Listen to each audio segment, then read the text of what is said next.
All right, guys, welcome back to RockCrawlinJeeps. Thanks so much to everyone that checked out last week's episode. If you didn't check it out, link's right there.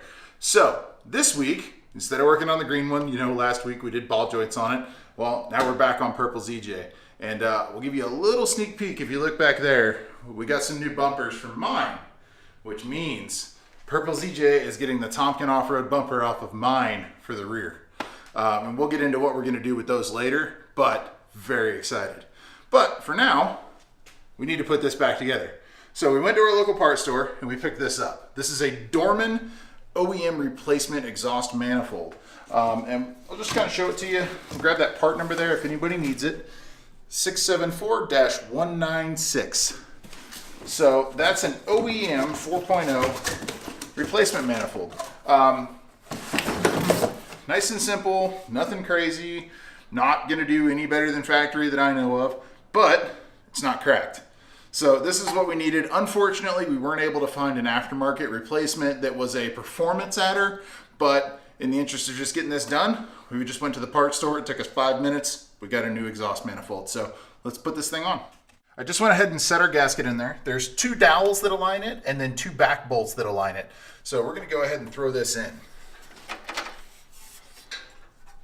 See if we can't figure out a way to get this thing in there nice and easy without tearing up a bunch of stuff.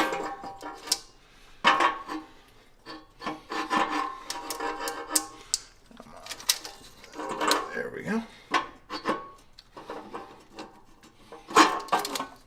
There we are. So from there, we'll just go ahead and add a couple of nuts to capture it, and then we'll work on getting our intake put back on so we can tighten everything up. If you don't know, on these 4 liters, the intake and the exhaust share the same bolts and the same gasket, which is why if you look right here, you'll see these runners, or not these runners, these ports rather. These ports are for your intake to bolt up to. So that's what we're gonna have to work with. That's what makes this a bit more challenging than a traditional intake or exhaust. It's on the same side and it shares the same hardware. I think that's gonna be it. So now we're gonna get the rest of our bolts put in, but WJ intake manifold swab is now on. Just kind of cleaning up the threads here a little bit so we don't have anything gumming up the threads inside the block. So nice and simple. Then we just put our washer back on, making sure the cone goes like that so it can compress on the manifolds.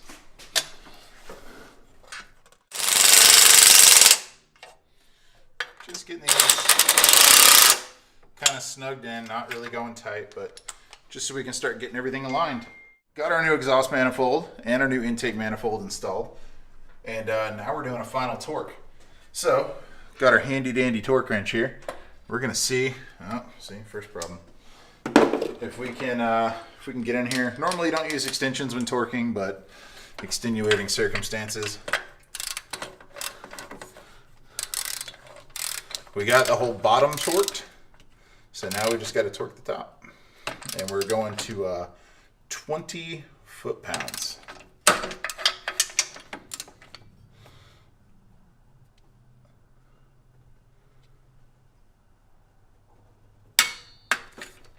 And there we are.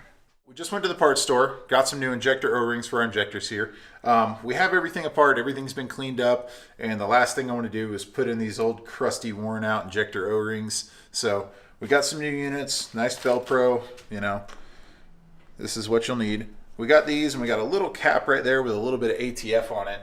And that's just gonna make sure these rings go on real nice and everything seats. You can also use Vaseline, just a light little bit on the rings if you've got that laying around. We just had some old ATF, so we're gonna go ahead and use that. So we're gonna take our pick, get rid of that. Now we'll grab a rag, wipe these off, put our new ones on. We've got our injector O-rings redone, and now we're just gonna get everything seated.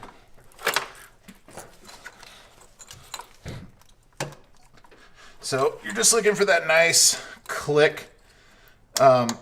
And we'll just go ahead and plug our connectors back in, and then we'll get our bolts done up.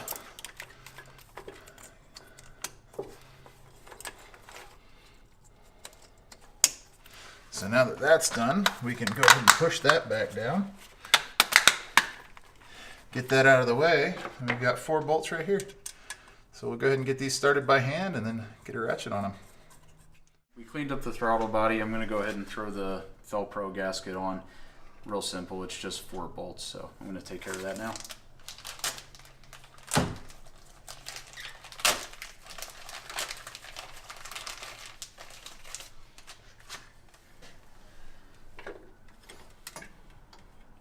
And you just want to make sure it's lined up well with the bolt holes. You know, you don't want to put a nick in the gasket. Just like that. And I'm not going to go tight with these. I just want to get it snug, and then we'll put a ratchet on it for a final tighten. Basically just using it like you would an air ratchet, just to speed up the process. Throttle body's back in place. We've started putting some of our connectors in, and we can't find a home for this guy. So there is a couple, you know, small changes from each manifold. So I went ahead and pulled the old connector, so it'll plug right in, and then we're just going to pull this guy here and swap it out. So just one thing to keep in mind if you are going to do this upgrade, don't immediately go and toss the old manifold in the trash. You may need to pull a connector or plug or two. I have already loosened this with a regular ratchet, so don't think I'm just impacting it off. We would never. 100% professionals on this channel. Yeah. We're YouTube certified mechanics. YouTube certified. We got to pull this line off. We grabbed it as an extra. I couldn't remember whether we had it or not, or if it was damaged or not, so we went ahead and just kept that on from the yard. This is a fun, cool little tool. You will need these. I forget the exact name for it, but it's like a air conditioner quick release. The container for it's right over there. We'll get you a part number or whatever. But you take it, you put it over the connector, and then in there you'll see that there's like a protruding part of the tool, and that's going to go right inside of here. There's like a spring connector, and that's going to release it. So we're going to work that tool in.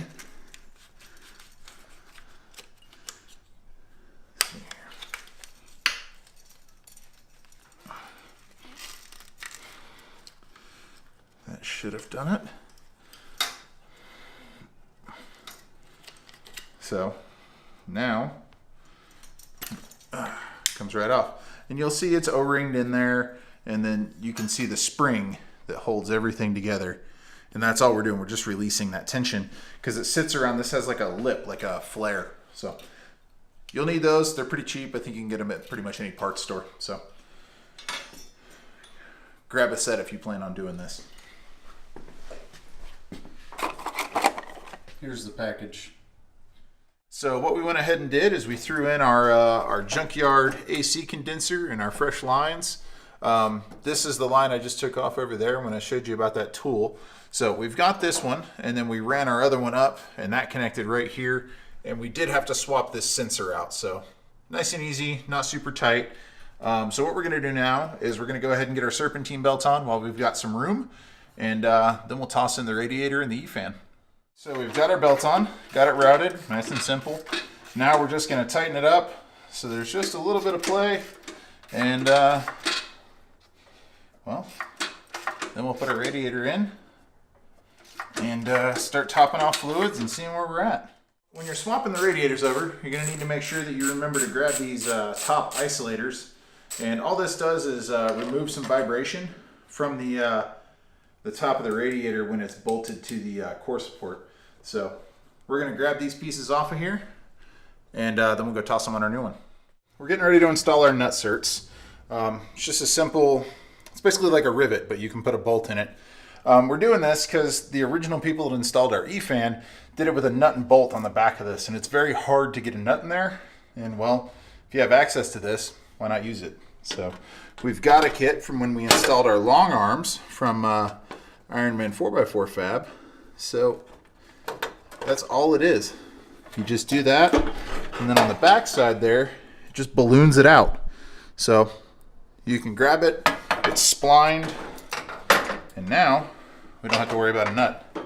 We did our dry fit a minute ago, made sure everything was going to work. And now we're going to get everything nice and lined up. So we'll get it dropped in. We've got our E-fan mounted. And now we're going to make sure everything fits together. That about does it for up here.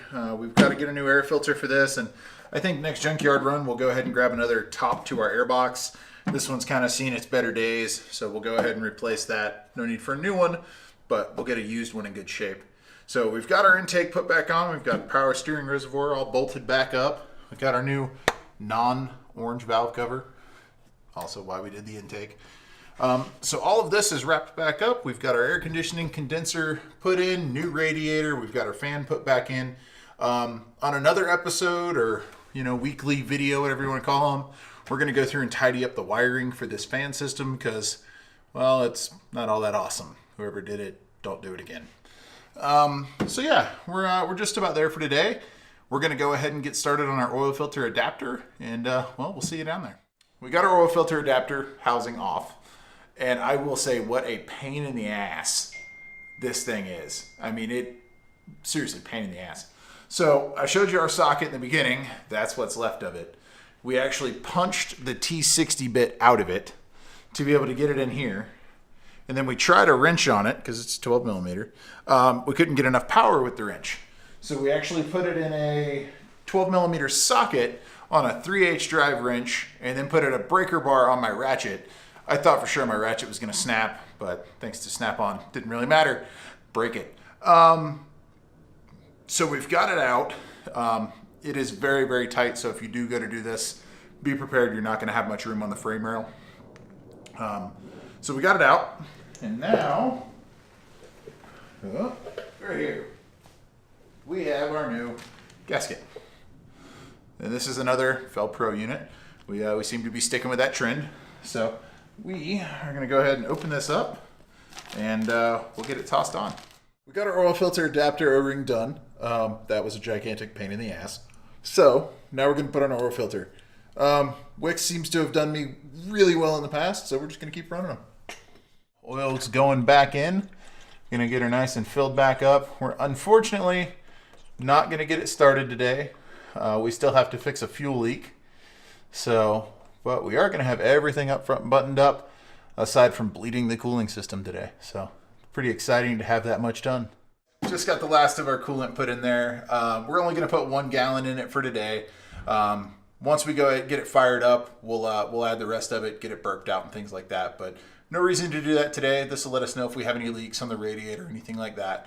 So I think that kind of wraps it up for today. New intake on, new exhaust manifold on. Everything that we set out to do on this has been accomplished as far as the motor goes. The only thing we did notice is a distributor O-ring, so we want to get that done.